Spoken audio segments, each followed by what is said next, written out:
Chittagong city কর্পোরেশনের বর্তমান প্রশাসক খোরশেদ আলম সুজন দায়িত্ব গ্রহণ করার পর থেকে চট্টগ্রামকে যেন নতুনভাবে সাজিয়ে যাচ্ছেন। উন্নয়নের পাশাপাশি দুর্নীতিমুক্ত করার চেষ্টা চালিয়ে যাচ্ছেন তিনি। প্রশাসকের এই পরিশ্রমকে কোনো তোয়াক্কা করছে না কিছু অসাধু চক্র।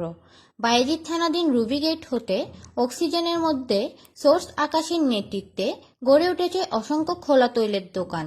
এগুলোর মধ্যে অন্যতম টেক্সটাইলে অবস্থিত পেয়ারুর দোকান, যে দোকানে চসিকের আবর্জনা পরিষ্কারের গাড়ির চালকরা প্রতিনিয়ত সরকারি তৈল চুরি করে বিক্রি করে যাচ্ছে। 12 ডিসেম্বর শনিবার সন্ধ্যায় তৈল বিক্রির ছবি তোলার সময় ক্যামেরা দেখে ড্রাইভার গাড়ি নিয়ে পালিয়ে যায়।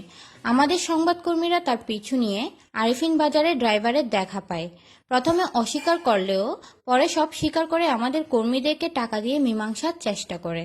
শুধু তাই না, আমাদের সংবাদকর্মীরা টাকা না নিয়ে চলে আসলে বিভিন্ন মোবাইল নাম্বার থেকে কল করে হুমকি প্রদান করে। এ বিষয়ে চসিক প্রশাসকের সাথে কথা হলে তিনি যথাযথ পদক্ষেপ গ্রহণ করবেন বলে আশ্বাস প্রদান করেন। স্বীকার করতেছি পালাইছি, কিন্তু সবার সামনে বলি নাই আর কি ভাই, যে সত্যি কথা আমি পালাইছি।